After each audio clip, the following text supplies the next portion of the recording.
دا د بې کوره پیغلې د کیسې وروستۍ او تر ټولو دردناکه برخه ده.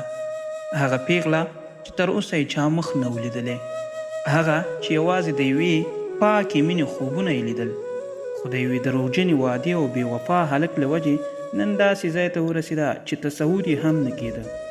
هغه مینه چې هغې پرې باور کوو په څو شیبو کې په دوکه بدله شوه، او هغه نجلۍ چې د عزت او حیا نښه وه نن د یو ناوړه او پوخ عمر سړي په لاس کې خپل عزت له لاسه ورکولو ته مجبوره شوه. دا یوازې یو کیسه نه ده، دا د باور ماتېدو، د احساساتو د وژل کېدو او د یو بېوسه پیغلې چغه ده. شاید ته هم داسې څوک پیژنې چې په مینه کې دوکه شوي، یا ښایي دا کیسه د ډېرو خلکو پټه کیسه وي. که د دې کیسې مخکنۍ برخې مو نه وي اورېدلي، ضرور یې واورئ تر څو په ټوله کیسه ښه پوهه شئ او د دې درد اصلي ژوروالی احساس کړئ. د مخکینیو برخو لینکونه مو درته په کمنټ کې پریښي دي. مننه. راځئ اوس د کیسې په طرف چې کیسه شروع کړو. بې کوره پیغله، دریمه برخه. سدرا دواړه لاسونه مخ ته ونیول او ښه په چغو چغو یې وژړل. کاش چې پلار وژلی وی، خو دې حالت سره نه وی مخ. لاندې یې وکتل، د ویلې غاړې نه یې لوټه راواخیسته، همدې نیم متري دیوال ته د پښو په څوکو مخامخ کېناسته. لوټه یې د دیوال په مخ کېښوده، له سترګو یې اوښکې ولوېدې. لوټې ته یې حرکت ورکړ، ویې لیکل: دا هغه سپېڅلی ښار دی چې یو ورور پکې د خپلې خور نه د زنا طلب وکړو، او دا بیا هغه ځوان دی که خبر شو چې خور یې تښتېدلې، یا به خودکشي کوي او یا به لیونی کېږي. څه عجیب تمثیلونه دا پښتانه کوي. پاتې لوټه یې په موټي کې خاورې کړه، نیغه پورته شوه. همت ته یې زړه کې ښې ښېراوې وکړې. نور یې د ژړا له لاسه ستونی درد کو. په لویه کوڅه کې تنها قدم وهل پیل کړ. فکر یې بل خوا لاړو چې پلار مې ولې تر اوسه ورور نه دی خبر کړی. آیا د دې په خاطر چې کلي کې اوازه خپره نه شي؟ ای پلاره، ستا لور خو ته ټول قام او کلي ته ټیټ راوستې، ما ولې ځان وژنه ونه کړه؟ همداسې سرګردانه روانه وه.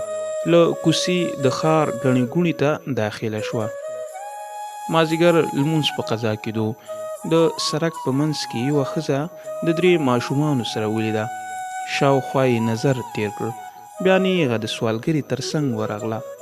خوا کې د پښو په سر ورته کېناسته. ترورې، ته د شپې چېرته ځې؟ خیرنې ښځې ماشوم ته پکې وواهه. مخ یې تاو کړ. کور ته ځم، نور چېرته لاړ شو؟ سدرا زړه کې خوشحاله شوه چې ځای خو مې پیدا کړ. بیا یې پوښتنه وکړه: ترورې، زه د شپې ځای نه لرم، ما خپل کور ته له ځان سره بوځې؟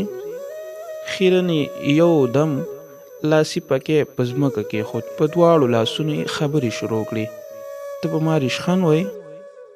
ته دې لباس ته ګوره، سمه ناوې ښکاري، ځه پاسه تنګوه مې ما. سدرا یې دواړه لاسونه ونیول، قسمونه یې ورته وکړل چې ځای نه لرم. خپله ټوله کیسه یې ورته تېره کړه. خیرنې ښځې سمدستي خپل څادر راټول کړ. 2 ماشومان یې خپله راواخیسته او یو یې دې ته ورکړ. ورته یې وویل چې داسې ده، راځه چې خپل کور ته دې بوځم. ښځه خوشحاله ښکارېده، خو دا مخکې او سدرا ورپسې له ښاره په څنډ په ډېرو ډېرانونو د پاسه د یو کم کوڅې ته ننوتل. د کوڅې سره نږدې دروازه ووهله. یو پوخ عمر سړی چې غټه باډي یې لرله او ور یې خلاص کړ.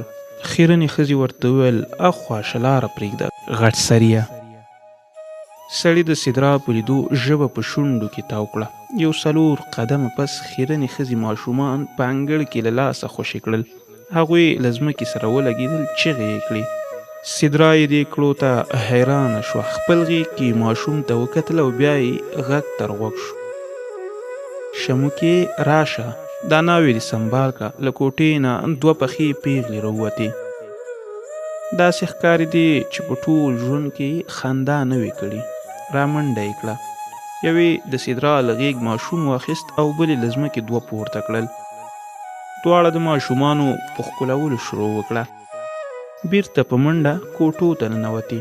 سدره د لوی انګړ منځ کې حیرانه ولاړه وه. خیرنې ښځې په سدره غږ وکړ: هی جینۍ، دلته دننه راشه. غږ سره یې په نه زړه کوټې ته دننه شوه. ګوري چې بل د عمره پوخ سړی چې تازه یې په ږیره کې سپین راغلی و کټ کې ناست دی، او خیرنه ښځه د دیوال خواته لباس بدلی. سدره چې دا حالت ولیده، سترګې یې غټې غټې راووتې. بیرته په منډه په وتو شوه چې سړي پرې غږ وکړ: بهر مه ځه. ځای په ځای ودرېده. خیرنې ښځې ورته مخ راتاو کړ، په داسې حال کې چې پرتوغاښ یې غوټه کوو.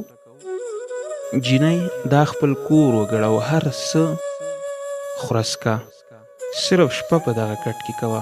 اشاره یې د سړي خوا ته وکړه. سړی رانیغ شو، په سدره رپ ولګېد، تر څنګ یې راغی، حجاب یې ورته له مخ لرې کړ. یو دم خندا ونیو، شا یې ورته راواړوله. سدره فکر وکړ چې اوبه واخیستې، هر څه ته لاس اچوي، لکه چې ژوند مې د ځناورو په کور شو او اوس له پیښې تېښته نشته، نه راسره بله لار.